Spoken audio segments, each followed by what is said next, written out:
Hello everyone, dear students, हमारा जो topic है रक्त कणिकाएं हैं। जो लास्ट टाइम हमने रक्त के बारे में पढ़ा था, बेसिक चीजें थी। अब हम जो देखेंगे रक्त कणिकाएं। जो रक्त कणिकाएं की हम बात करते हैं वो हमारी 3 प्रकार की होती हैं। डियर स्टूडेंट्स, कितने प्रकार की है? 3 प्रकार की।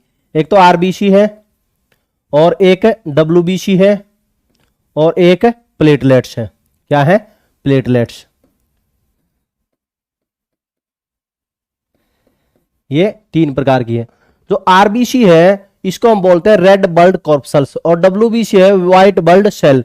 जो प्लेटलेट्स है जिसको ब्लड प्लेटलेट्स बोलते हैं, इसका हिंदी में नाम है रक्त बिंबाणु, और अकेले प्लेटलेट्स को हम बोल देते हैं बिंबाणु। ठीक है, ये बात आपको थोड़ी सी ध्यान रखनी है। जो पहले नंबर पर हम देखते हैं, जो कई बार ये पूछा जाता है, देखो जो नॉर्मली पूछ लिया जाए आपसे, जैसे हम कई बार डिस्कशन में देखते हैं भी जो आरबीसी है उसको रेड ब्लड कॉर्पसल्स क्यों कहते हैं, सेल क्यों नहीं कहते? जो सेल होती है डियर स्टूडेंट्स, वो उसके अंदर हमारा न्यूक्लियस होता है। ठीक है, सेल के अंदर क्या होता है? न्यूक्लियस। लेकिन जो आरबीसी है उसके अंदर न्यूक्लियस नहीं पाया जाता, केंद्रक नहीं पाया जाता, नाभिक नहीं पाया जाता, इसलिए इसको हम क्या बोलते हैं? कॉर्पसल्स बोल देते हैं। व्हाइट ब्लड सेल है उसको हम व्हाइट ब्लड कॉर्पसल्स की बजाय है वो सेल बोल सकते हैं, कोई दिक्कत नहीं है। उसके बारे में हमने आगे देखना है। ठीक है, पहले नंबर पर हम देखेंगे आरबीसी, रेड ब्लड कॉर्पसल्स। पहले नंबर पर हम देखेंगे आरबीसी।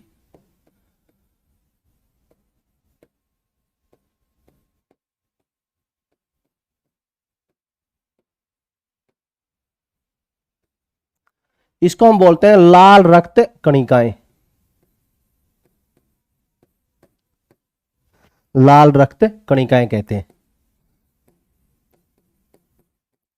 देखो यहां से जो क्वेश्चन पूछे जाते हैं, एक तो पूछा जाता है निर्माण से, भी इसका निर्माण कहां होता है, इसके अंदर केंद्रक होता है या नहीं होता, निर्माण कहां है, केंद्रक होता है या नहीं होता, किस में केंद्रक पाया जाता है, इसकी मृत्यु कहां पर होती है। ठीक है, ये पूछ लिया जाता है। और एक ये पूछ लिया जाता है कि इसका जीवन काल क्या होता है। ठीक है, और इसमें प्रभाव क्या पड़ता है। ठीक है, ये चीजें हैं सबसे ज्यादा पेपर में पूछी जाती है।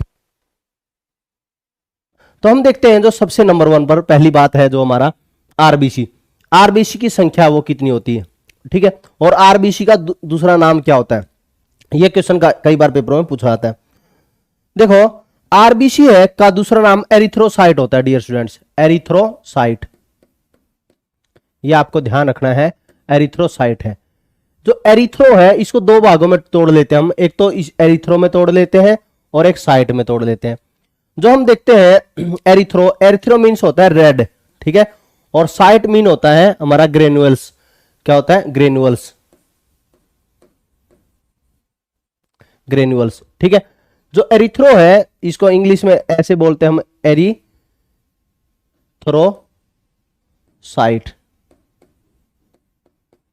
ठीक है, जो एरिथ्रो है ये हमारा क्या होता है? रेड, और जो साइट जो होता है वो होता है ग्रेनुअल्स। रेड मीन्स क्या है? हमारा लाल, और ग्रेनुअल्स मीन्स क्या है? कणिका।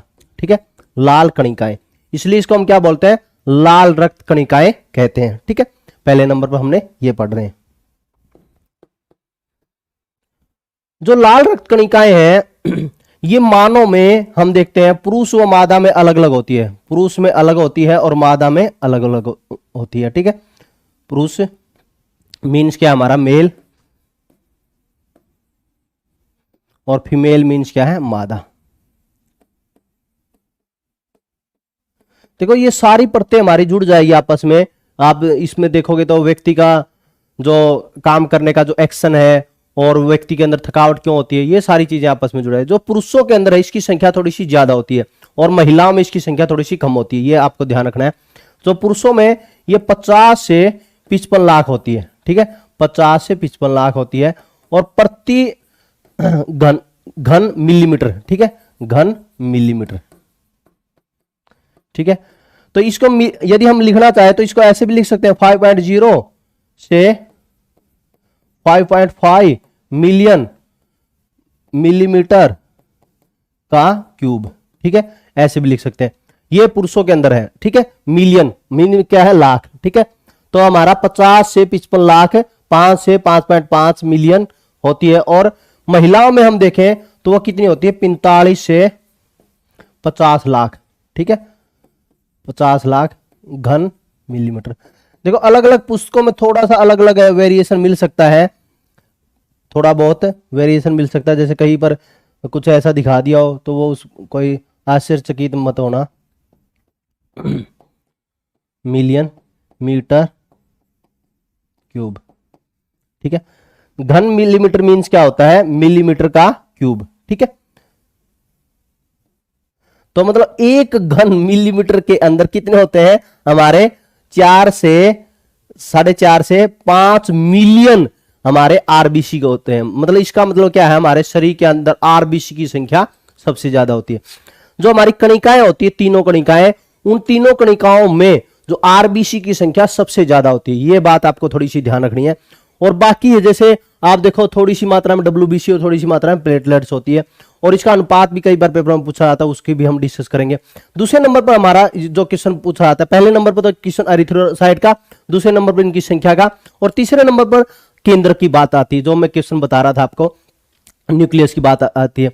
जितने भी स्तनधारी जीव है उनकी आरबीसी के अंदर केंद्रक है नहीं पाया जाता, और मानव भी क्या है, स्तनधारी जीव है। स्तनधारी जीव कौन से होते हैं, मैमल्स होते हैं। मैमल्स कौन से होते हैं, जो अपने बच्चों को दुग्ध पिलाते हैं। दुग्ध मीन्स क्या है, दूध पिलाते हैं, ठीक है। कई बच्चे तो ये भी होते हैं कि एक बच्चा क्लास में पूछ रहा है, सर स्तनधारी जीव कौन से होते हैं। मानव स्तनधारी जीव है। क्यों है, क्योंकि वो बच्चों को, अपने बच्चों को दूध पिलाते हैं, ठीक है। मानव मीन्स क्या है, मादा, ठीक है। फिर उसके बाद में हम देखते हैं जो आरबीसी की, यहां लिख देता हूं मैं, स्तनधारी जीवों की, स्तनधारी जीवों की आरबीसी में केंद्रक नहीं पाया जाता। आरबीसी में केंद्रक मीन्स क्या है, न्यूक्लियस। सेल के अंदर क्या होता है, न्यूक्लियस होता है, ठीक है।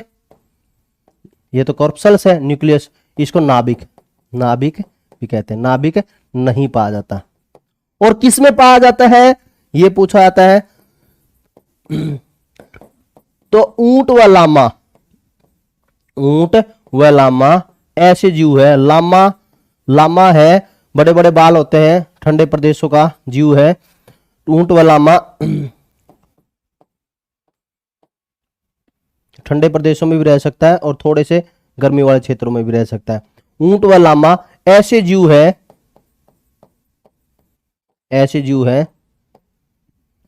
जिनके, लामा लिखोगे ना इंग्लिश में वहां पर गूगल पे, तब आ जाएगा। कभी ये सोचो कि मास्टर यहीं पर लामा बना के दिखा दे, ठीक है। लामा तो नहीं बनाया जा सकता, लांबा बनाया जा सकता है, ठीक है। ऊंट है, बच्चों को पीट के, है ना, कहीं लंबा बना दूंगा, वही है ना। ये ऊंट व लामा ऐसे जीव है जिनकी आरबीसी में केंद्रक पाया जाता है। केंद्रक मीन्स क्या है, न्यूक्लियस,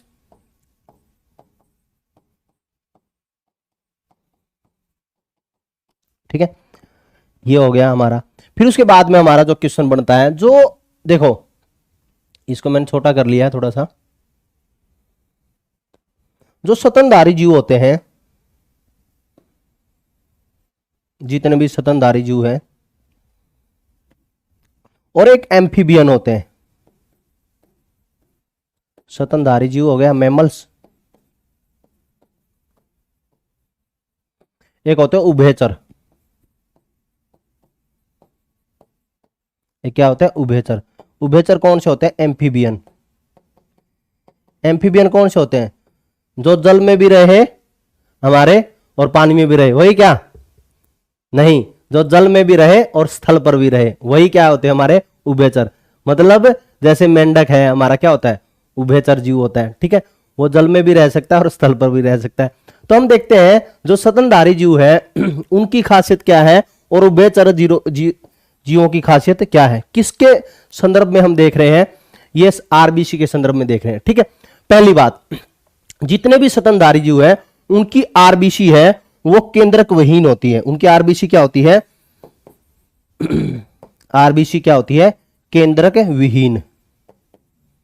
केंद्रक विहीन मीन्स क्या होता है, इसके अंदर केंद्रक नहीं होता, इसमें केंद्रक नहीं पाया जाता, सभी को पता है। मतलब इसको इंग्लिश में हम बोलते हैं एन्यूक्लिएटेड। ठीक है। और जो उभयचर होते हैं ये क्या होते हैं, न्यूक्लियोटिड होते हैं, मतलब केंद्रक युक्त होते हैं। क्या होते हैं, केंद्रक युक्त। ये बात आपको ध्यान रखनी है, ठीक है। फिर दूसरा, जो हमारे स्तनधारी जीव होते हैं उनकी आरबीसी छोटी होती है, ये थोड़ा सा पॉइंट है समझने वाला है। और उभयचर है उनकी आरबीसी थोड़ी बड़ी होती है, ठीक है। इनकी आरबीसी छोटी होती है, अगला पॉइंट लिख दिया, इनकी आरबीसी छोटी छोटी होती है, इनकी आरबीसी बड़ी होती है।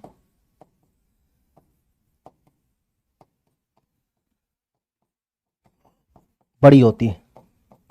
अब देखो आरबीसी इतनी छोटी होती है कि जब ये पूछ लिया जाए कि मानव का सबसे छोटी कोशिका, तो दो काउंट होती है, एक तो आरबीसी और एक क्या होता है, सप्रम काउंट होता है। सप्रम है वो इन टर्म्स ऑफ वॉल्यूम आयतन के संदर्भ में हम सप्रम बोलते हैं। सप्रम मींस क्या, शुक्राणु। सबसे छोटी कोशिका, मानव की सबसे छोटी कोशिका शुक्राणु कहते हैं आयतन के संदर्भ में। और वैसे हम देखते हैं सबसे छोटी कोशिका कौन सी है, आरबीसी। तो आप ये कह सकते हैं कि जो स्तनधारी जीव है उनकी आरबीसी क्या होती है, छोटी होती है, ठीक है। जो आरबीसी है, जो आरबीसी, ये ध्यान रखना है, जितनी भी हमारी आरबीसी बनेगी जो स्तनधारी जीवों की, वो होती है बाइकॉनकेव। क्या होती है, बाइकॉनकेव, उभयातल होती है, उभयातल, ठीक है। और जो ये होती है हमारी उभयचर की, उनकी होती है बाइकॉन्वेक्स। तो हम कह सकते हैं इनका आकार है वो बाइकॉनकेव होता है। इनका आकार शेप, मतलब शेप, आकार बाइकॉनकेव होता है, बाइकॉनकेव, उभयातल, ठीक है। ये ध्यान रखो, कॉनकेव क्या होता है, अवतल होता है, तो ये होता है उभयातल, उभयातल, ठीक है।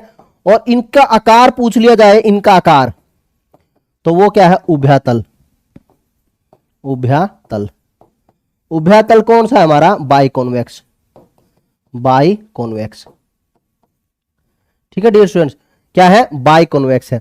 अब एक पॉइंट और रह गया बस, केवल जो आरबीसी है, ये ध्यान रखना है, जो आरबीसी जो सीधा है, जो स्तनधारी जीव है हमारे, उनकी आरबीसी के अंदर विभाजन नहीं होता। बस ये पॉइंट आपको ध्यान रखना है। ये तो हम यहीं तक समेट कर देते हैं, ठीक है।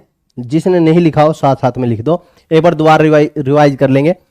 आरबीसी, डब्ल्यूबीसी प्लेटलेट्स है, ये रक्त कणिकाएं हैं। आरबीसी लाल रक्त कणिकाएं, इसका दूसरा नाम एरिथ्रोसाइट होता है। पुरुषों के अंदर इसकी संख्या ज्यादा होती है, 50 से 55 लाख, और मादा के अंदर, फीमेल के अंदर 45 से 50 लाख होती है। फिर उसके बाद में स्तनधारी जीवों की आरबीसी में केंद्रक नहीं पाया जाता। ऊंट व लामा ऐसे जीव है, ऐसे स्तनधारी जीव है, ठीक है। ऐसे जीव का मतलब है ऐसे स्तनधारी जीव है केवल, ठीक है। एक्सेप्शन केस हो गया ना, ऐसे स्तनधारी जीव है, ठीक है। ऐसे स्तनधारी जीव है जिनकी आरबीसी में केंद्रक पाया जाता है, ठीक है। लांबा है वो लांबा नहीं होता, लांबा होता है, ठीक है। तो स्तनधारी जीव है ये लामा। स्तनधारी और उभयचर में अंतर देखें, स्तनधारी की खासियत क्या है और उभयचर की खासियत क्या है। स्तनधारी की खासियत यह है कि आरबीसी केंद्रक विहीन है, न्यूक्लियोटिड है, केंद्रक नहीं होता। यहां पर केंद्रक युक्त होता है, न्यूक्लियोटिड होता है। क्या होता है, न्यूक्लियोटिड है, केंद्रक पाया जाता है मेंढक आदि के अंदर। उभयचर जीव है, इनकी आरबीसी छोटी होती है। इनकी आरबीसी क्या होती है, छोटी, इतनी छोटी होती है कि मानव की सबसे छोटी कोशिकाओं में आरबीसी काउंट होता है। इनका आकार है बाइकॉनकेव है, उभयातल है। उभयातल मास्टर कैसा होता है, यदि उभयातल की आप बात करोगे तो मास्टर बता देगा आपको, इस टाइप से होता है उभयातल, ठीक है। ये डमरू वाले, डमरू बजा, वो इस आकार की होती है, ठीक है, डमरू टाइप से, तो उभयातल, ठीक है। इस टाइप का स्ट्रक्चर होता है, बिल्कुल डमरू की तरह नहीं होता, कभी आप डमरू ही सोच लो, तो ये डम्बल शेप नहीं होती। तो ये आपने लिख दिया होगा, आकार इसका उभयातल होता है, बाइकॉन्वेक्स होता है। कॉन्वेक्स को क्या बोलते हैं, उत्तल बोलते हैं। कॉनकेव के क्या बोलते हैं, अवतल। अब हम आगे चलेंगे डियर स्टूडेंट्स। आरबीसी का निर्माण, आरबीसी के निर्माण से पहले मैंने आपको यह बताया था, एक पॉइंट और रहता हमारा कि आरबीसी के अंदर कोशिका विभाजन नहीं होता। आरबीसी के अंदर सेल डिवीजन नहीं होता, इसका विभाजन नहीं होता। देखो जो कोशिका विभाजन होता है वहां पर कैंसर होता है, ठीक है। जहां पर कोशिका विभाजन होगा वहां पर क्या होगा, कैंसर होगा। तो इसलिए आपको यह ध्यान रखना है, आरबीसी में कोशिका विभाजन नहीं होता, ठीक है। आरबीसी में यहां पर छोटे से अक्षर में लिख देता हूं, आरबीसी में कोशिका विभाजन नहीं होता, सेल डिवीजन नहीं होता, कोशिका विभाजन नहीं होता, सेल डिवीजन नहीं होता। ठीक है, सेल डिवीजन नहीं होता। ठीक है, एक ये पॉइंट ध्यान करना है। एक पॉइंट और ध्यान करना है आपको डियर स्टूडेंट्स, सेल डिवीजन इसमें मतलब इसका विभाजन नहीं हो सकता, कोशिका विभाजन नहीं तो इसका विभाजन नहीं हो सकता, विभाजन नहीं होगा तो कैंसर नहीं होगा। ठीक है, अब हम देखते हैं जो आरबीसी का निर्माण जो होता है, इसी के अंदर एक पॉइंट है, जो आरबीसी का जो निर्माण की जो प्रक्रिया होती है वो उसको बोलते हैं इरिथ्रोपोइसिस। क्या बोलते हैं? इरिथ्रोपोइसिस। जो एरिथ्रोपोइसिस है वो किसकी प्रक्रिया कहलाती है? आरबीसी के निर्माण की प्रक्रिया। तो ये ध्यान रखोगे, आरबीसी के निर्माण की प्रक्रिया क्या कहलाती है? एरिथ्रोपोइसिस कहलाती है। ये बात आपको ध्यान रखनी है, एरिथ्रोपोइसिस। ठीक है, इसमें कोई दोयम दर्जे की बात नहीं है।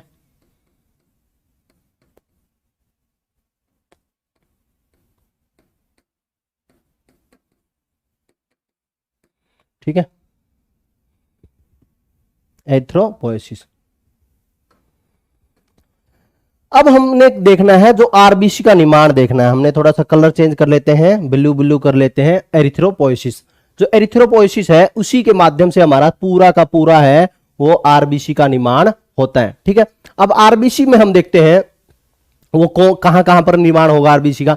देखो कई बार पेपर में पूछा जाता है, जब भी मानव जब जन्म लेता है क्या उसी समय पर आरबीसी का निर्माण होना शुरू हो जाता है? हाँ, उसी समय पर आरबीसी का निर्माण होना शुरू हो जाता है। ठीक है, जन्म होता है तो अब जन्म के समय पूछ ले भी, आपसे पेपर में पूछ ले कि आरबीसी के निर्माण की प्रक्रिया है वह सबसे पहले कहां से होती है, आरंभ कहां से होती है?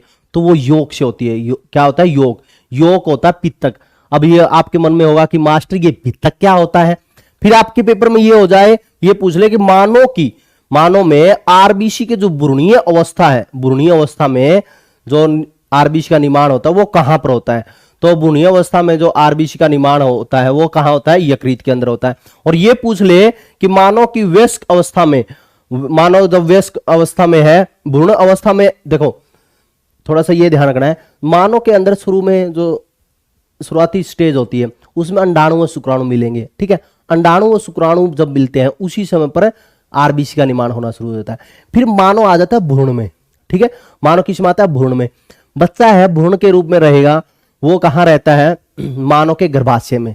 मानव मीन्स क्या? मादा। ठीक है, कभी पुरुष सोच लो तो मादा के गर्भाशय में रहेगा, गर्भाशय में भ्रूण की अवस्था में रहता है, उस समय पर लीवर बनना शुरू हो जाता है। ठीक है, भ्रूणीय अवस्था में जब मानव रहता है तो उस समय पर यकृत के अंदर, लीवर के अंदर होता है। और वयस्क मनुष्य के अंदर आरबीसी का निर्माण कहां होता है? अस्थि मज्जा में। इसलिए जब भी पेपर में ये जैसे ना तो भ्रूण पूछ रहे ना है आरंभ पूछे, बस ये पूछा जाता है कि मानव की में आरबीसी का निर्माण कहां होता है, तो अस्थि मज्जा ऑप्शन आता है, पलिया ऑप्शन आता है। लेकिन आरबीसी जो अस्थि मज्जा में भी बनता है और पलिया में भी बनता है, लेकिन अनुस्वर हम कहां लगाते हैं? अस्थि मज्जा लगाते हैं। क्यों? क्योंकि अस्थि मज्जा के अंदर 90% होता है और पलिया के अंदर 10% होता है। तो ये आपको ध्यान रखना है कि अस्थि मज्जा ही फिर अनुस्वर आ जाता है। ठीक है, तो ये बात आपको ध्यान रखनी है। जो आरबीसी का निर्माण है, यहां शुरुआत कर देता हूं मैं, आरबीसी का निर्माण, आरबीसी का निर्माण प्रारंभ पूछ ले भाई, शुरुआती चरण में कब होता है? तो वो होता है पित्तक में। निर्माण प्रारंभ कहां होता है? पित्तक। अब आप कहोगे मास्टर ये पित्तक क्या होता है? योग होता है। क्या होता है? योग। अब आपके मन में होगा कि ये योग क्या है? देखो योग क्या होता है डियर स्टूडेंट्स, ये जैसे आपने एग देखा होगा, अंडा देखा होगा, अंडा है अंडाणु और शुक्राणु से जो बनता है अपना, तो ये होता है इसका न्यूक्लियस, नाभिक होता है। क्या होता है? नाभिक। न्यूक्लियस होता है ना, न्यूक्लियस, नाभिक। तो इसमें भी होता है ना ऐसे ही, अंडाणु शुक्राणु बनेंगे ना तो वहां पर भी ऐसे होता है। ठीक है, तो जैसे अंडा है, आप देखोगे अंडे में आप देखने को मिला होगा जो प्रोटीन होता है वो बाहर होता है, और जो पित्तक होता है ये इसी को हम क्या बोल देते हैं? इसी को हम क्या बोलते हैं? पित्तक बोल देते हैं। क्या बोल देते हैं? पित्तक। ये पूरा पार्ट है ये पित्तक बोल देते हैं। ठीक है, जो नाभिक है ना, इसी को हम क्या बोल रहे हैं, पित्तक बोल देते हैं। ये बात आपको थोड़ी ध्यान रखनी है, इसको क्या बोल देते हैं, पित्तक। ठीक है, योक। ठीक है, और ये जो पार्ट है ना, ये पार्ट है, ये चलो यही लिख देता हूं मैं, ये पार्ट जो बाहर वाला, ये प्रोटीन होता है, इसी से भोजन बनता है, मिलता है इसको, योग को। तो यहां पर ये ध्यान रखोगे, मैं इसको पित्तक डिटरमाइन कर दिया मैंने यहां पर, तो यहां पर ये ध्यान रखना, यहीं पर आरबीसी का निर्माण होगा, यहीं पर क्या होगा, आरबीसी का निर्माण। तो इसलिए पेपर में पूछ लिया जाए कि आरबीसी का निर्माण है वो प्रारंभ कहां होता है, वो कहां होता है, पित्तक में अंदर होता है। ठीक है, ये आपको ध्यान रखना है। फिर उसके बाद में हम आपको ध्यान रखना है भ्रूणीय अवस्था में, जो भ्रूणीय अवस्था में आरबीसी का निर्माण कहां होता है, भ्रूणीय अवस्था पूछ ले, एम्ब्रॉय स्टेज होती है ना, एम्ब्रॉय स्टेज अवस्था में, एम्ब्रॉय स्टेज। तो मानो जब एम्ब्रॉय स्टेज में होता है तो उसी समय पर लीवर बनना शुरू हो जाता है। ठीक है, एम्ब्रॉय स्टेज अवस्था में। तो ये पूछ लिया जाए तो वहां कब बनता है, यकृत में बनता है। यकृत क्या होता है मास्टर, लीवर होता है। लीवर क्या होता है मास्टर, जिगर होता है। जिगर क्या होता है, मां का टुकड़ा, जिगर का टुकड़ा, वही होता है लीवर, एक ही होता है जिगर का टुकड़ा। तो हम देखते हैं तीसरे नंबर पर भ्रूणीय अवस्था। भ्रूणीय अवस्था के बाद में आता है हमारा जो मानव की जो अडल्ट मैन। अडल्ट मीन्स क्या है, हमारा वयस्क मनुष्य, वयस्क मतलब पूरा कंप्लीट। ठीक है, मानव की वयस्क अवस्था में आरबीसी का निर्माण कहां होता है, वयस्क अवस्था में।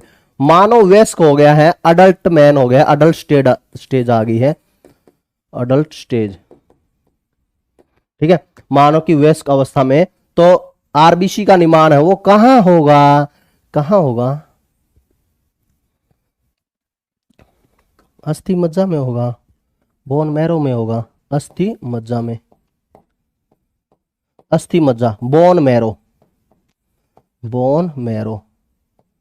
ठीक है, और दूसरे नंबर पर पलीहा के अंदर होता है, पलीहा। पलीहा क्या होता है मास्टर, सप्लीन होता है। सप्लीन क्या होता है मास्टर, तिल्ली होता है। तिल्ली क्या होता है मास्टर, अंग होता है। ठीक है, पलीहा। ठीक है, अस्थि मज्जा है, पलीहा है, ये दोनों मानव के अंग होते हैं। और यदि हम अस्थि मज्जा के अंदर हम बात करें, 90% आरबीसी का निर्माण यही होता है और 10% आरबीसी का निर्माण यही होता है। जब भी ऑप्शन में दोनों हो, अस्थि मज्जा भी पलीहा भी, आंसर क्या लगाओगे, अस्थि मज्जा लगाओगे। ये बात आपको ध्यान रखनी है। ठीक है, और जो मानव भी आपको ये ध्यान रखना है, जब भी ये पूछ ले कि मानव में आरबीसी का निर्माण प्रारंभ आदि ना पूछा जाए, योग ऑप्शन, या ये पूछ ले आरबीसी का निर्माण कहां प्रारंभ होता है, ठीक है, और योग ऑप्शन में नहीं है, तो वहां तो अस्थि मज्जा लगाओगे, ओबियसली कोई बात ही नहीं है। ठीक है, अब आपको सभी को पता चल गया कि ये हमारा क्या है, आरबीसी का निर्माण हो गया। अब अगला जो हमारा क्वेश्चन अराइज होता है डियर स्टूडेंट, सभी के क्वेश्चन अराइज होता है ये कि इसका जीवन काल क्या होता है। देखो कई जगह पर आपने देखने को मिला होगा कि जीवन काल इसका 20 से 120 दिन होता है, लेकिन पेपर में जो पूछा जाता है लाइफ स्पान के बारे में, जीवन काल क्या होता है, लाइफ स्पान।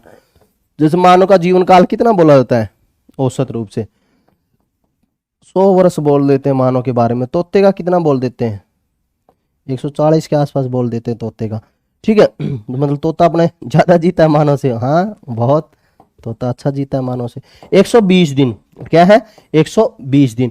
आरबीसी का जीवन काल क्या है, 120 दिन, मतलब आरबीसी है 120 दिन तक जीवित रहती है।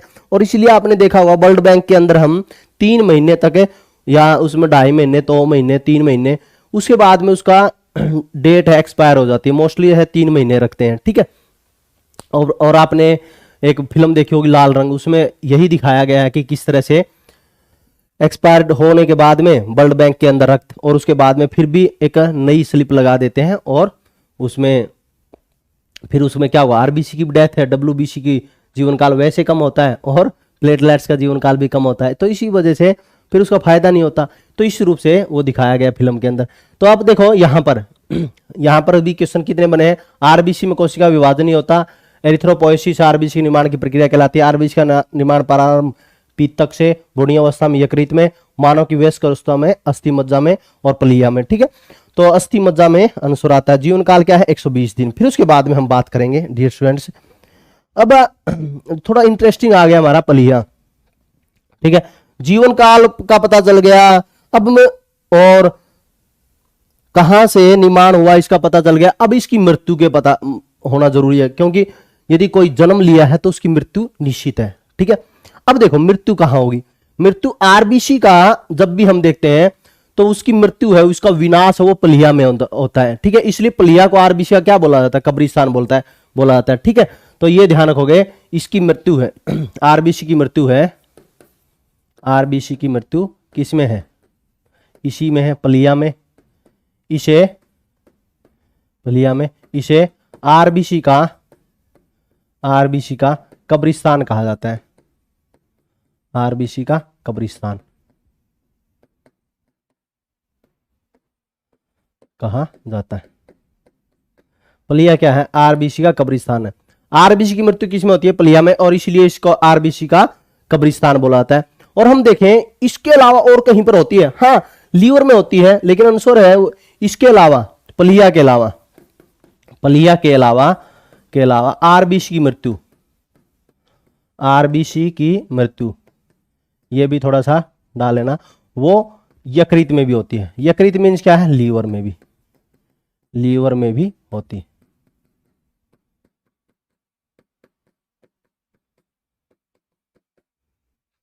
ठीक है,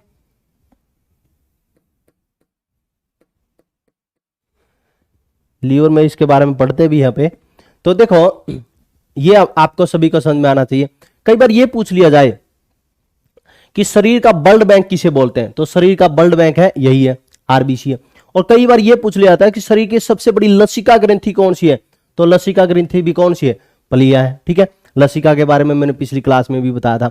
और मलेरिया रोग में आरबीसी जो प्लीहा के आकार पर क्या प्रभाव पड़ता है, तो मलेरिया रोग में प्लीहा का आकार बढ़ जाता है। क्यों बढ़ जाता है मास्टर, ये बताओ। देखो आपके मन में यह आया होगा कि मलेरिया में आरबीसी का, देखो जो मलेरिया रोग है उसमें प्लाज्मोडियम परजीवी होता है। वह परजीवी क्या करता है, आरबीसी को खाएगा, आरबीसी को खाएगा, और उसके बाद में आपको सभी को पता है आरबीसी को खाने के बाद में उसको वो एक हीमोजाइन नामक अपशिष्ट पदार्थ है वो बाहर छोड़ेगा, और अपशिष्ट पदार्थ बाहर छोड़ेगा तो साथ ही साथ में यह जो प्लीहा है, जितनी भी आरबीसी जो नष्ट होती है वो किसके अंदर होती है, प्लीहा के अंदर होती है। तो इसमें प्लीहा है, जितनी भी नष्ट है आरबीसी है वो सारी इसके अंदर चली जाएगी, जितनी है बेकार है, जितनी सारी है इसी के अंदर चली जाएगी, और आरबीसी एकत्रित होती जाएगी और प्लीहा का आकार बढ़ जाएगा। ठीक है, ये बात आपको ध्यान रखनी है। ये पॉइंट और लिख देता हूं मैं। अगला पॉइंट है हमारा आरबीसी का ब्लड बैंक। ठीक है, या शरीर का ब्लड बैंक बोलते हैं, शरीर का ब्लड बैंक किसको बोलते हैं, शरीर का ब्लड बैंक, रक्त बैंक, इसी को बोलते हैं, प्लीहा को रक्त बैंक। ठीक है, इसी को कहा जाता है बैंक, कहा जाता है किसको, प्लीहा को। अगला पॉइंट है मलेरिया रोग में, मलेरिया रोग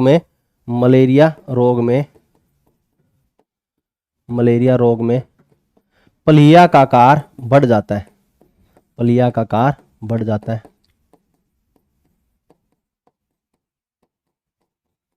आकार बढ़ जाता है। ठीक है, फिर उसके बाद में अगला पॉइंट है, इसके अलावा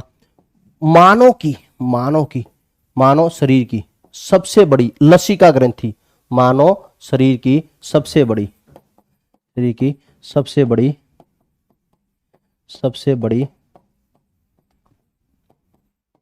लसिका क्या होता है, लिम्फ ग्लैंड,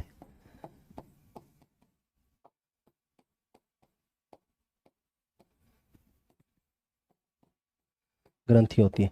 मानव की सबसे बड़ी लसिका ग्रंथि कौन सी होती है, हमारी यही होती है। ठीक है, फिर उसके बाद में हम देखेंगे, ये तो हमने ये पता चल गया जो मलेरिया रोग में प्लीहा का आकार क्या हो जाता है, बढ़ जाता है।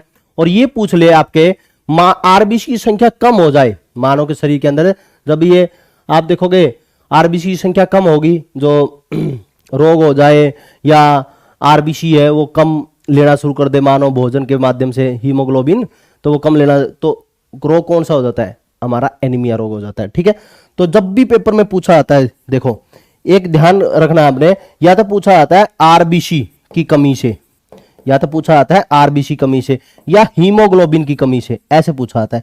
हीमोग्लोबिन की कमी से कौन सा रोग हो जाता है, कमी से एनीमिया रोग हो जाता है, एनीमिया रोग हो जाता है, रोग हो जाता है। ठीक है डियर स्टूडेंट्स, ये बात आपको ध्यान रखनी है। आरबीसी हीमोग्लोबिन की कमी से एनीमिया रोग हो जाता है। ये पॉइंट हमने, एनीमिया को हम डिटेल में आगे भी पढ़ेंगे क्योंकि इसके अंदर बहुत सारी इंपॉर्टेंट चीजें हैं। अब देखो दोबारा देख लो आप, आरबीसी की मृत्यु पूछ ले, वो किस में, प्लिया में। इसे आरबीसी का कब्रिस्तान भी कहा जाता है। प्लिया के अलावा आरबीसी की मृत्यु है वो कहां होती है, यकृत में होती है। शरीर का ब्लड बैंक, रक्त बैंक किसे कहा जाता है, प्लिया को। मलेरिया रोग में प्लिया का आकार बढ़ जाता है। मानव शरीर की सबसे बड़ी लसिका ग्रंथि पूछा जाए तो वो कौन है, प्लिया। आरबीसी हीमोग्लोबिन की कमी से कौन सा रोग हो जाता है, एनीमिया रोग हो जाता है। आपने कई बार देखा हो, देखो मानव में जो एनीमिया रोग है, जो पुरुषों में और मादा में हम देखते हैं, तो एक औसत रूप से हम देखते हैं जो हीमोग्लोबिन होता है वो 14 से 16 तो होता है पुरुषों में और 12 से 14 होता है महिलाओं में। तो 12 से 14 से कम हीमोग्लोबिन हो जाए ना महिलाओं में, तो उसी समय पर एनीमिया रोग हो जाता है, क्योंकि महिलाओं के अंदर है वो खून की कमी है अक्सर देखी जाती है। तो बहुत सारे कारण होते हैं, आपको सभी को ज्ञात होगा ही।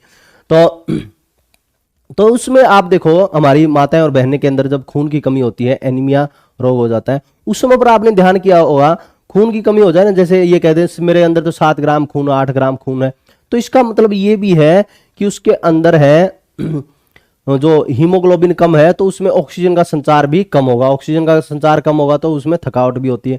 वो उसमें हम हीमोग्लोबिन के अंदर आपको आगे बताएंगे कि किस तरह से ये ऑक्सीजन को ले जाने का काम करता है। फिर उसके बाद में अगला पॉइंट हमारा आता है आरबीसी पर प्रभाव।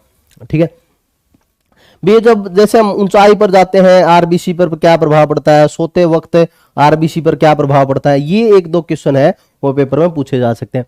पहला है हमारा पॉलीसाइथीमिया।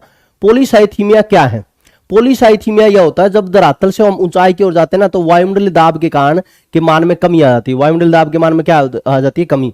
ऊंचाई की ओर जाएंगे तो क्या है हमारा, वायुमंडलीय दाब कम है, तो वायुमंडलीय दाब कम है तो वहां पर हमारी O2 है, O2 की मात्रा घटती है और जिससे शरीर में आरबीसी की मात्रा बढ़ जाती है।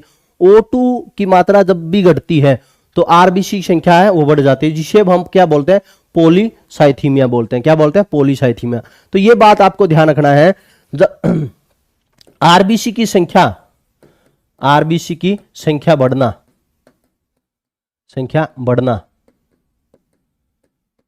बढ़ना पॉलीसाइथीमिया कहलाता है, पॉलीसाइथीमिया कहलाता है।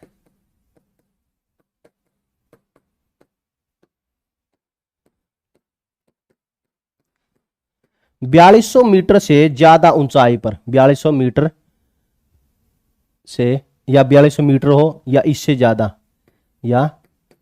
ज्यादा, इसका निशान का मतलब है इससे ज्यादा। ठीक है, से ऊंचाई पर जाने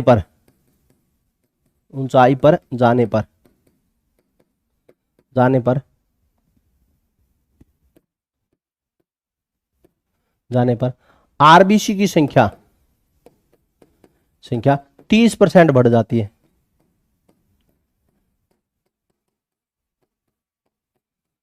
बहुत बढ़िया बात है, बढ़ जाती है। तो देखो वहां पर क्या है, ऊंचाई पर वायुमंडलीय दाब कम होता है।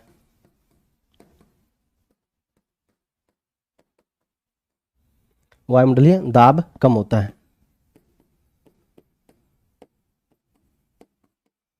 वायुमंडलीय दाब कम है तो O2 की मात्रा भी क्या होगी, वहां पर कम होगी, नॉर्मल सी बात है। ठीक है, O2 की मात्रा भी घटती है,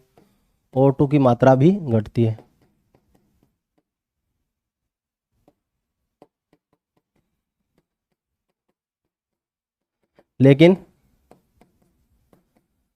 आरबीसी की संख्या में वृद्धि होती है, आरबीसी की संख्या में वृद्धि होती है।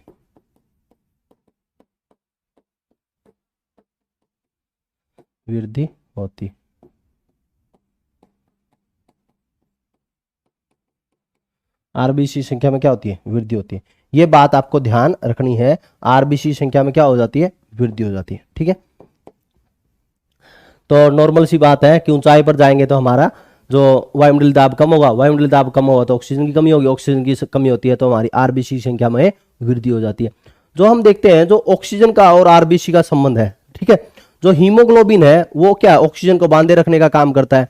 तो हम देखते हैं तो वहां पर ऑक्सीजन है की मात्रा ऑटोमेटिक कम है, तो वहां पर हमारे शरीर के अंदर भी क्या हो जाता है, वो हीमोग्लोबिन है वो आरबीसी की संख्या वो बढ़ना शुरू हो जाती है, और जिसके कारण वो कैप्चर करने की कोशिश करेगा ज्यादा से ज्यादा। तो इसलिए आप देखोगे जो ऊंचाई पर जाते हैं तो आपको रिलैक्सेशन भी, जो ऊंचाई पर जाते हैं तो वहां पर आरबीसी संख्या ज्यादा होती है, लेकिन आप नीचे की ओर उतरोगे तो उस समय पर आपको रिलैक्सेशन भी फील होगा। क्यों?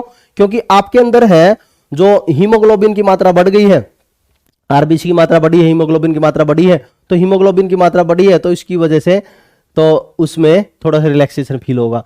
फिर बात ये भी है कि आप ये कहोगे सर फिर तो ये खाने की कोई जरूरत नहीं, वहां पर जाके बढ़ा लो।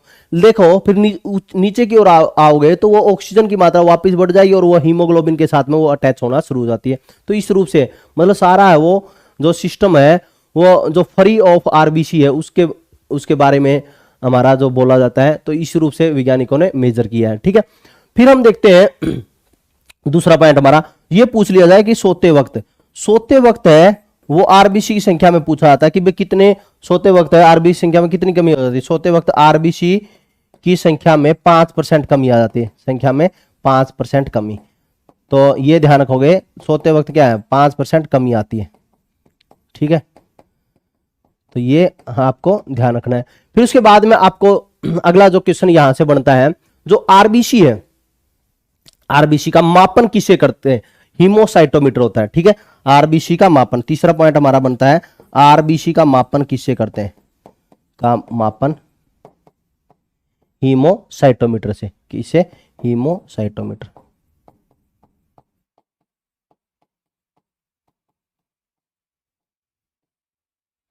हीमोसाइटोमीटर से करते हैं।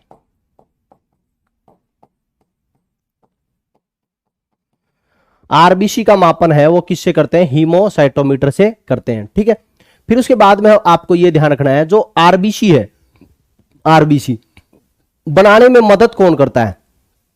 देखो जो विटामिन B12 होता है, आयरन होता है, हमारा आयरन हीमोग्लोबिन के निर्माण में सहायक है, विटामिन B12 है, फोलिक एसिड है, ये आरबीसी के निर्माण में सहायक होते हैं।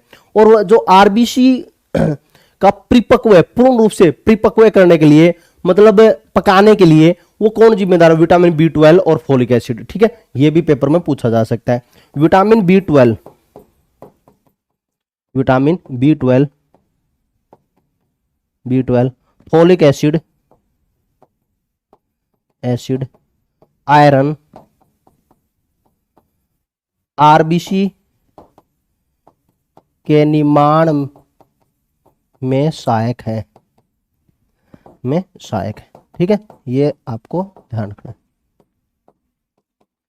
ठीक है, यहां पर और कोई इतना खास क्वेश्चन है नहीं जो आपको कोई कंफ्यूज करे। पॉलीसाइथीमिया है तो ऊंचाई पर जो आरबीसी की संख्या बढ़ेगी उसको पॉलीसाइमिया बोलते हैं, सोते वक्त कम हो जाएगी। आरबीसी का मापन हीमोसाइटोमीटर कहलाता है। Vitamin B12, folic acid, iron RBC के निर्माण में सहायक है। ठीक है, फिर उसके बाद में अगला क्वेश्चन हमारा बनता है हीमोग्लोबिन से। किससे बनता है, हीमोग्लोबिन से। हीमोग्लोबिन की यदि हम बात करें तो यह किससे, दो शब्दों से मिलकर बना है, हिम प्लस में ग्लोबिन, हिम प्लस में ग्लोबिन। हिम मींस क्या है, हमारा आयरन से संबंधित है। हिम किससे संबंधित है, आयरन। ठीक है, और ग्लोबिन किससे संबंधित है, प्रोटीन से। ग्लोबिन है वो क्या है, प्रोटीन है, और हिम हमारा क्या है हमारा आयरन से संबंधित है। जो हिम और आयरन हम ग्लोबिन की हम बात करें, ये 5% होता है और ये क्या है 95% है। तो कई बार ये पेपर में पूछ लिया जाए कि हीमोग्लोबिन क्या होता है, वो प्रोटीन होता है। हीमोग्लोबिन क्या है, प्रोटीन होता है। ठीक है, और हीमोग्लोबिन में कौन सी धातु पाई जाती है, ये पूछ लिया जाता है कई बार। हीमोग्लोबिन में कौन सी धातु है, हीमोग्लोबिन HB में Fe धातु मीन्स क्या है, मेटल धातु पाई जाती है। ठीक है, Fe धातु पाई जाती है, ये इंपॉर्टेंट पॉइंट है, Fe धातु पाई जाती है। हीमोग्लोबिन में कौन सी धातु पाई जाती है, Fe धातु पाई जाती है। ठीक है, ये बहुत ही इंपॉर्टेंट है। फिर उसके बाद में हमारा जो क्वेश्चन बनता है यहाँ पर, जो हीमोग्लोबिन है यह ऑक्सीजन के कितने अणुओं को बांधने का काम करता है, वो 4 ऑक्सीजन के अणुओं को बांधने का काम करता है। जो एक हीमोग्लोबिन है वो 4 ऑक्सीजन के अणुओं को बांधने का काम करता है, और यह HB O8 इस रूप से कंपाउंड बनाता है, ठीक है। इस रूप से आपको ऑक्सीजन को बांधे रखने का काम करता है, ठीक है। तो ये आपको ध्यान रखना है। तो आप देखो कैसे बांधने का काम करता है। इस रूप से स्ट्रक्चर नहीं बनता, ये तो मैंने वैसे समझाने के लिए आपको लिखा था। देखो स्ट्रक्चर कैसे बनता है। इसके अंदर हमारे पेप्टाइड होते हैं। क्या होते हैं? पेप्टाइड चेन होती है। एक तो अल्फा पेप्टाइड चेन होती है और एक बीटा पेप्टाइड चेन होती है। थोड़ा सा मैं एक आपको समझाने के लिए ऐसे बना देता हूं। देखो Fe है, ये Fe+2 ये इस रूप से है, ठीक है, इस रूप से है। और यहां पर एक पेप्टाइड चेन है, यहां पर ये पेप्टाइड चेन है, ठीक है। और ये पेप्टाइड चेन है, ये पेप्टाइड चेन है। तो यहां पर 4 पेप्टाइड चेन है, ठीक है, 4 पेप्टाइड चेन है। और ये हमारी क्या है? अल्फा पेप्टाइड चेन है, अल्फा पेप्टाइड चेन। और ये भी हमारी क्या है? Alpha peptide chain, alpha peptide chain. और यहां पर क्या है? Beta peptide chain, beta peptide chain, ठीक है। यहां पर क्या है? Beta peptide chain. तो यहां पर मैंने पूरी तरह से लिख दिया। पेप्टाइड चेन मींस क्या है? पेप्टाइड श्रृंखला हिंदी में। कभी ये सोचो मास्टर इंग्लिश बोल रहा है, श्रृंखला, ठीक है। पेप्टाइड, ये अल्फा पेप्टाइड श्रृंखला है। और इसी जो अल्फा पेप्टाइड श्रृंखला होती है ना, इसके ऊपर है ना, यहां पर ये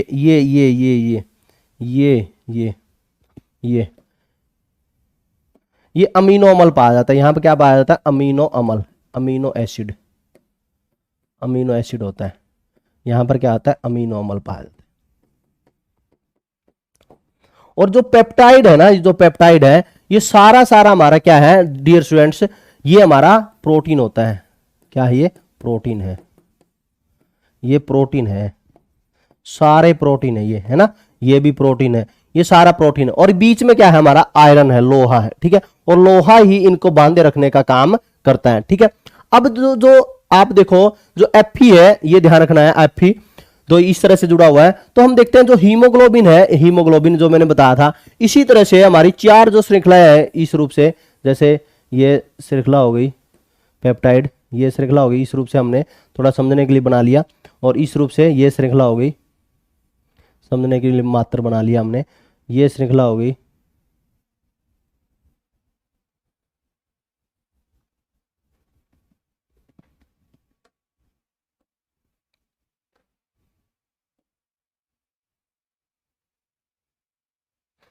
ठीक है, यहां पर हमारा जो बांधने का काम है, देखो O2 और O2, ये जो चारों है ना पेप्टाइड श्रृंखला है। तो इस तरह से आपको ये पता चला भी, जो एक पेप्टाइड होता है हमारा, जो एक पेप्टाइड चेन है, वो एक O2 को बांधने का काम करती है। एक पेप्टाइड चेन है, एक पेप्टाइड चेन है, वो एक O2 को बांधने का काम करेगी। और 4 पेप्टाइड चेन है ही अपने पास में, तो 4 पेप्टाइड किसको बांधने का काम करेगी? 4 O2 को। तो इसलिए हमारा हीमोग्लोबिन है, वो कितने O2 को बांधने का काम करता है? 4 O2 को बांधने का काम करता है, ठीक है।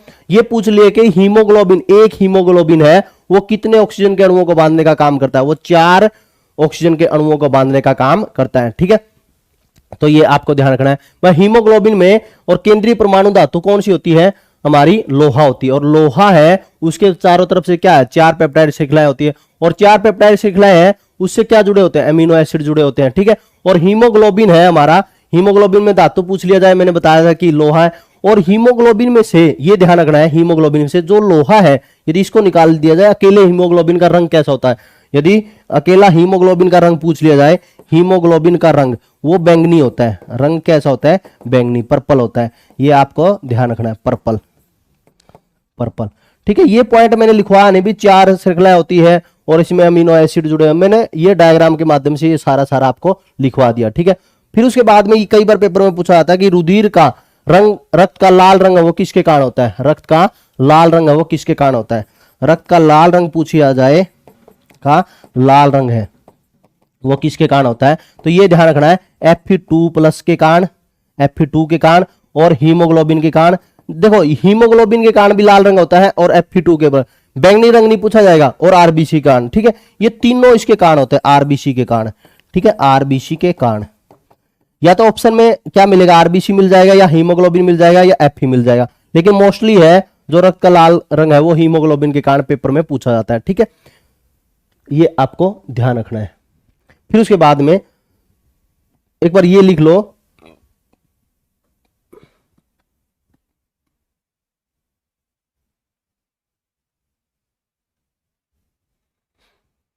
बस एक पॉइंट लिखवाऊंगा मैं, हीमोग्लोबिन, हीमोग्लोबिन का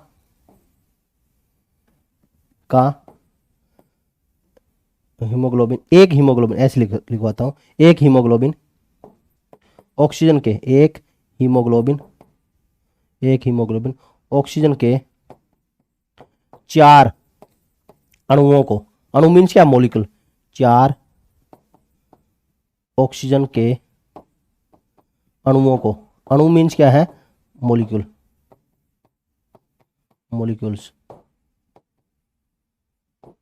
को बांधता है, अटैच करता है, जोड़े रखता है। ठीक है, इसका मतलब ये आप एक बार लिख दो, फिर उसके बाद हम आगे चलेंगे।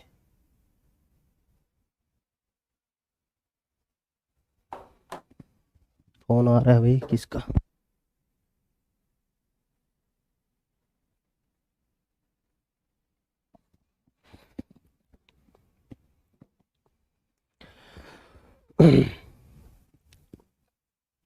लिख दिया होगा, आगे आगे देखते हैं हम।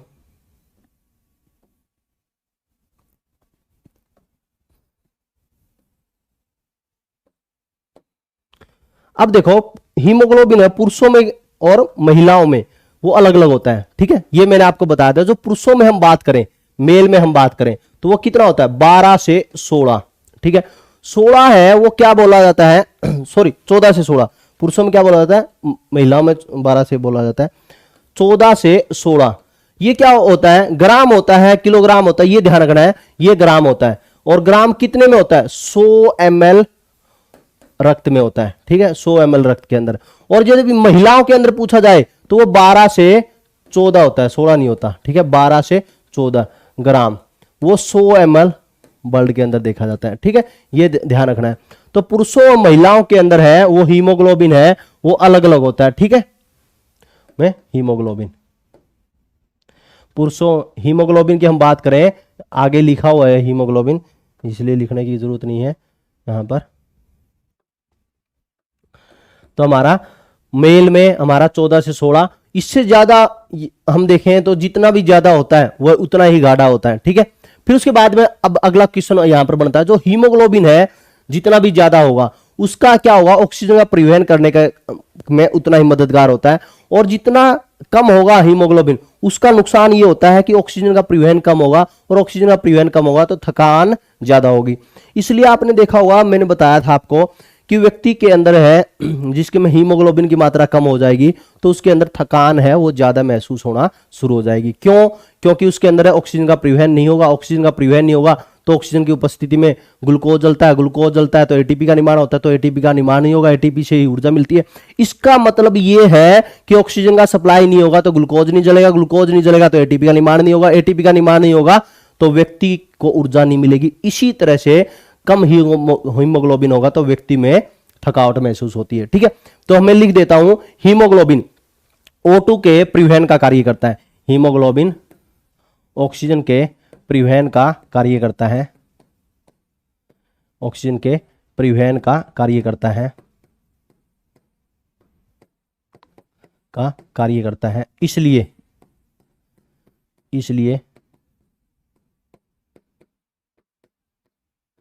हीमोग्लोबिन को, इसलिए हीमोग्लोबिन को श्वसनीय वर्णक कहा जाता है, को श्वसनीय वर्णक कहा जाता है। वर्णक होता है क्रोमेटिक रंग, है ना, श्वसनीय वर्णक कहा जाता है। कम हीमोग्लोबिन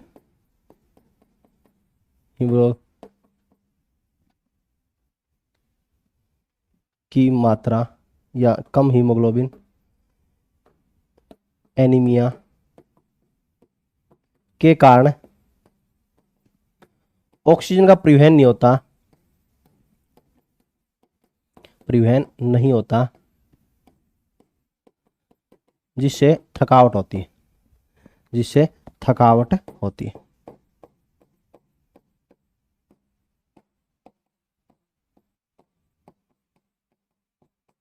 ठीक है।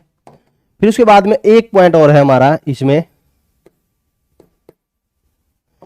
कई बार पेपर में ये पूछ लिया जाए कि जो हीमोग्लोबिन है उसका मापन किससे करते हैं? हीमोग्लोबिन का मापन हीमोमीटर से, हीमोमीटर से। इसको हीमोमीटर को ना हीमोग्लोबिन मीटर भी बोलते हैं, हीमोग्लोबिन मीटर।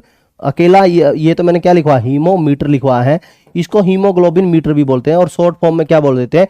हीमोमीटर बोल देते हैं। जब आप गूगल पर देखोगे तो उसमें हीमोमीटर कम मिलेगा, हीमोग्लोबिन मीटर ज्यादा मिलता है, ठीक है।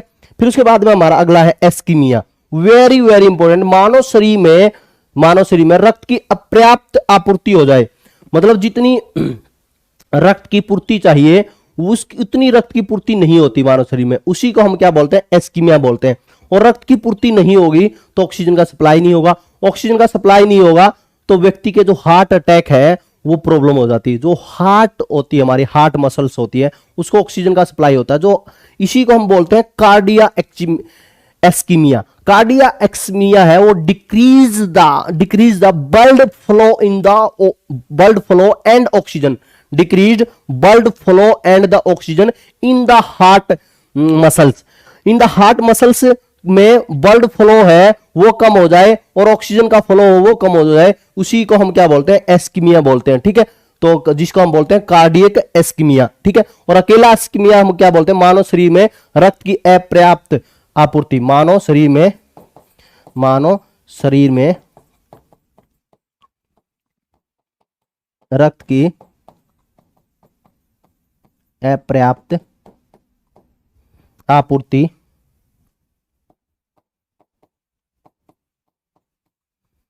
मानव शरीर में रक्त की अपर्याप्त आपूर्ति एस्कीमिया कहलाती है।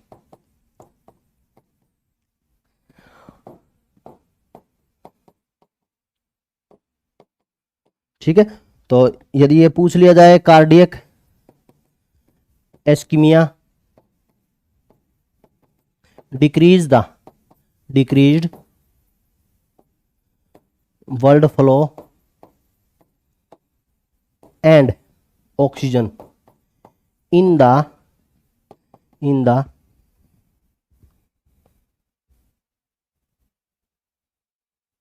Heart muscles,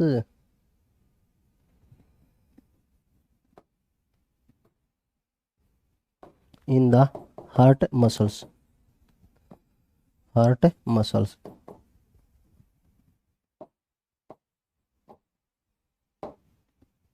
low cardiac. तो यहां समझने वाली क्या बात है, देख लो थोड़ा सा। यहां पर पुरुषों में क्या है, ज्यादा होता है थोड़ा सा, और महिलाओं में कम होता है। हीमोग्लोबिन है ऑक्सीजन के परिवहन का कार्य करता है, तो इसलिए इसको हम क्या बोलते हैं? हीमोग्लोबिन को श्वसनीय वर्णक बोलते हैं। श्वसनीय क्या होता है? रेस्पिरेटरी। वर्णक क्या होता है? क्रोमेटिक होता है। जो कम हीमोग्लोबिन एनीमिया के कारण O2 का परिवहन नहीं होता, तो जिससे क्या होती है? थकावट होती है। हीमोग्लोबिन का मापन किसको क्या बोलते हैं? हीमोमीटर को। एस्कीमिया है मानव शरीर में रक्त की अपर्याप्त आपूर्ति हो जाए, एस्कीमिया बोलाते हैं।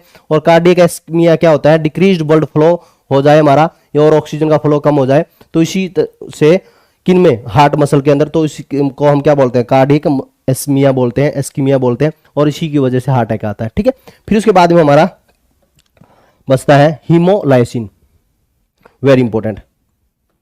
हीमोलाइसिन क्या है?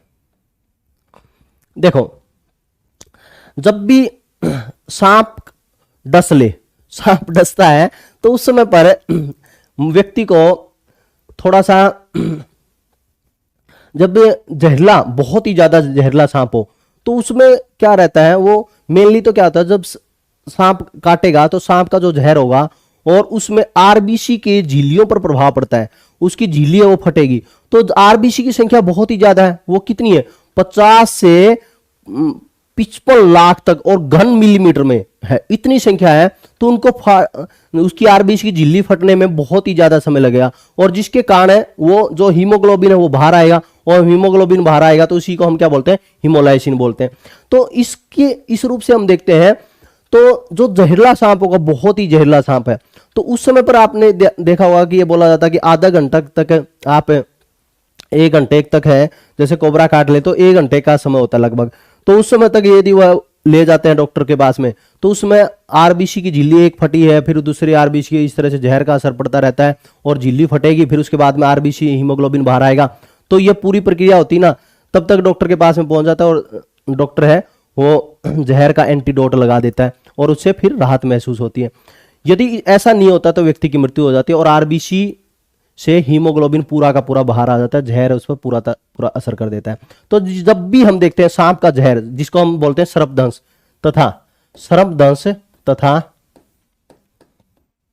तथा मलेरिया में आरबीसी की झिल्ली फटती है ऊपर से, ठीक है। मलेरिया में आरबीसी की झिल्ली फट जाती है।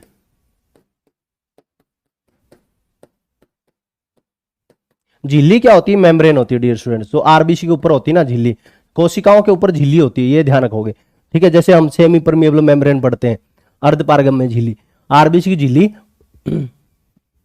फट जाती है,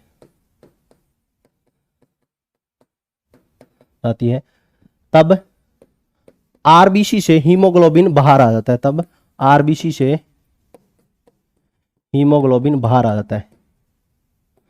बाहर आ जाता है। तो उसे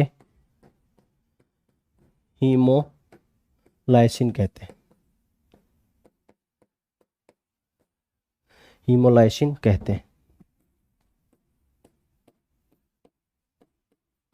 क्या बोलते हैं? हीमोलाइसिन, ठीक है। ये आपको ध्यान रखना है डियर स्टूडेंट्स। और जब सांप काटता है तो इसी तरह पूरी प्रक्रिया होती है, आरबीसी झिल्ली फटेगी, फिर उससे बाहर निकलेगा, तो लंबी प्रोसेस होती है। तो इसलिए उस समय रहते हुए झाड़ फूंक से बचकर टीका लगवा लेना चाहिए। फिर क्वेश्चन ये पूछा जाता है कि सबसे बड़ी आरबीसी है वो किसकी होती है? उभयचरों की। मैंने बताया था ना, सबसे बड़ी आरबीसी है वो किसकी होती है? उभयचरों की, उभयचर में किसकी है? मेंढक की, है ना, मेंढक की। और ये पूछ लिया जाए डियर स्टूडेंट्स भी सबसे छोटी आरबीसी सभी जीवों में, मानव समेत सबसे छोटी आरबीसी वो किस में होती है? वो कस्तूरी मृग में होती है। किस में होती है? कस्तूरी मृग में, ठीक है। फिर ये पूछ ले मानव की सबसे छोटी कोशिका,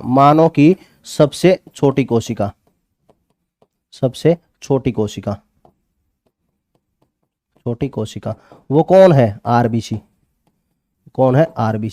और सप्रम भी बहुत सारे डॉक्टर हैं वो क्या बोलते हैं? सप्रम बोलते हैं। सप्रम है वो क्या है? शुक्राणु, नर से रिलीज होता है जो शुक्राणु, इन टर्म ऑफ वॉल्यूम के टर्म ऑफ वॉल्यूम, ठीक है। फिर ये पूछ ले पेपर में, कि मानव की सबसे बड़ी कोशिका, मानव मीन्स क्या है? मादा भी आएगा इसमें, ठीक है। सबसे बड़ी कोशिका, कभी मानव सोच लो अकेला पुरुष होता, मानव के 2 भाग हैं। मानव की सबसे बड़ी कोशिका ये पूछ लिया जाए तो वो कौन सी है? अंडाणु है, ठीक है। अंडाणु किस में? मादा से रिलीज होता है, अंडाणु ओवम, ठीक है। ओवम ये मत सोचना कभी ऐसे फुटबॉल की तरह कोई बड़ा, ठीक है। तो क्योंकि कोशिका होती ही छोटी है, सारी कोशिकाएं छोटी है, तो उसमें उन कोशिकाओं में अंडाणु बड़ी कोशिका होती है, ठीक है डियर स्टूडेंट्स। ये था हमारा, यहां से आप देखो इसका मैंने बता ही दिया था हीमोलाइसिन का आपको। फिर सबसे बड़ी आरबीसी है, ये थोड़ा सा आपके लिए नया क्वेश्चन होगा। सबसे छोटी आरबीसी कस्तूरी मृग है, मानव की सबसे छोटी कोशिका आरबीसी वर्सप्रम, ठीक है। और मानव की सबसे बड़ी कोशिका अंडाणु ओवम। फिर उसके बाद में हम बात करेंगे लास्ट हमारा एनीमिया। एनीमिया कब होता है? सभी को ज्ञात होगा भाई आरबीसी और हीमोग्लोबिन की कमी हो जाए, आरबीसी या हीमोग्लोबिन की कमी, ये पूछा जाता है पेपर में। तो उसी से हम क्या हो जाता है? एनीमिया रोग हो जाता है। क्या कौन सा? तो एनीमिया के microcytic anaemia, pernicious anaemia, megaloblastic anaemia, कौन सा है? Megaloblastic anaemia, sickle cell anaemia, ठीक है। माइक्रोसाइटिक एनीमिया, पर्निशियस एनीमिया और मेगालोब्लास्टिक एनीमिया और सिकल सेल एनीमिया। आपने अभी तक जो सुना होगा सिकल सेल एनीमिया के बारे में सुना होगा। सिकल सेल एनीमिया में क्या होता है? जो आरबीसी का आकार है वो सिकल जैसा हो जाता है। सिकल मीन्स क्या है? दरांती जैसा हो जाता है। दरांती को हम हसिया भी बोल देते हैं, तो ठीक है, दरांती जैसा हो जाता है। इस तरह से दरांती जैसा हो जाता है, ये आपने पढ़ा होगा, ठीक है। दरांती देखी होगी आपने, जो गेहूं काटते हैं। तो माइक्रोसाइटिक एनीमिया में क्या होता है? पर्निशियस एनीमिया में क्या होता है? मेगालोब्लास्टिक एनीमिया में क्या होता है, सिकल सेल एनीमिया में क्या होता है, वो हमने देखना है। ठीक है, पहले नंबर पर हमारा है माइक्रोसाइटिक एनीमिया। माइक्रोसाइटिक एनीमिया में हमेशा कब होता है, Fe2 पॉजिटिव की कमी हो जाए ना, तब हमारा माइक्रोसाइटिक एनीमिया होता है। किसकी कमी हो जाता है, Fe2 पॉजिटिव की कमी के कारण यह एनीमिया होता है, कमी के कारण। तो इसकी पूर्ति कैसे करेंगे, तो जिसमें लोहा ज्यादा हुआ, जैसे चना है, गुड़ के साथ खाओ चना, वह पालक खाओ, पालक खाने पर इसकी पूर्ति हो जाएगी, खाने पर पूर्ति। ठीक है, अच्छे से खाओगे, मजे से सुबह सुबह चने के स्प्राउट खाओगे तो और भी ज्यादा आनंद में, और भी ज्यादा विटामिन सी भी प्राप्त हो जाता है। ठीक है, फिर उसके बाद में pernicious anaemia. Pernicious anaemia vitamin B12 की कमी हो जाए ना, तो उसके कारण होता है, विटामिन B12 की कमी, विटामिन B12 की कमी के कारण, की कमी के कारण होता है, की कमी के कारण, कमी के कारण। ठीक है, विटामिन B12 की कमी के कारण। फिर मेगालोब्लास्टिक एनीमिया है, वो किसके कारण, तो वो फोलिक एसिड की कमी के कारण, फोलिक एसिड की कमी के कारण, फोलिक एसिड की कमी के कारण, की कमी के कारण, कमी के कारण। ठीक है, और ये इसमें क्या होता है, जो सिकल सेल एनीमिया ये आनुवांशिक रोग है। ठीक है, ये ध्यान रखना है, ये आनुवांशिक रोगों के हम बोलते हैं, और ये इसको ऑटोसोम, ऑटोसोम आनुवांशिक रोग बोलते हैं। क्या बोलते हैं, ऑटोसोम आनुवांशिक रोग। पेपर में पूछ लिया भाई ऑटोसोम आनुवांशिक रोग कौन सा, यही है आनुवांशिक रोगों के अंदर। इसमें हम डिटेल में बहुत पढ़ते हैं, और मैंने तो पढ़ाया हुआ भी है ये आनुवांशिक रोग, जो आपके ऐप पे, तो ऑटोसोम, ऑटोसोम आनुवांशिक रोग, ऑटोसोम आनुवांशिक रोग, और अच्छी तरह से डिटेल में, बहुत ही बड़ी एक क्लास अलग से ली हुई है इसके ऊपर तो। ठीक है, कभी दो क्लास हो इस पर, वो देख लेना, बहुत ही बढ़िया बता रखा है ऑटोसोम आनुवांशिक रोग। और इसमें आरबीसी का आकार कैसा हो जाता है, द्रांति जैसा। इसमें आरबीसी का आकार है द्रांति जैसा, ये तो बढ़ा ही रखा है हम, आरबीसी का आकार है द्रांति जैसा हो जाता है, द्रांति जैसा। ठीक है, जो है ना, जब हम देखते हैं ये रोग है ना हो, तो उसके लिए हम क्या करते हैं, विटामिन B12 और फोलिक एसिड यदि हम ले, विटामिन B12 और फोलिक एसिड ले, तो उससे आरबीसी का परिपक्व हो जाता है। तो कई बार ये क्वेश्चन पूछा जाता है कि आरबीसी के परिपक्व में, आरबीसी के परिपक्व पकाने में, परिपक्व में vitamin B12, vitamin B12 TA है ये, विटामिन B12 वह फोलिक एसिड, फोलिक अम्ल सहायक है, वह सहायक है। ठीक है, सहायक है। ये है हमारा टॉपिक, ये था हमारा आरबीसी। अगली क्लास में हम देखेंगे WBC, फिर उससे अगली क्लास में WBC हो जाएगा, उसी प्लेटलेट्स भी छोटा ही है, उसी क्लास में हो जाएगा। फिर उसके अगली क्लास में हम पढ़ेंगे रक्त समूह, फिर रक्त समूह के बाद में परिसंचरण तंत्र, वो हमारा पूरा टॉपिक चलने वाला है। ठीक है, आज के लिए हमारा इतना ही। बेस्ट विशेष, बेस्ट ऑफ लक, जय हिंद, वंदे मातरम। ठीक है, आज के लिए इतना ही।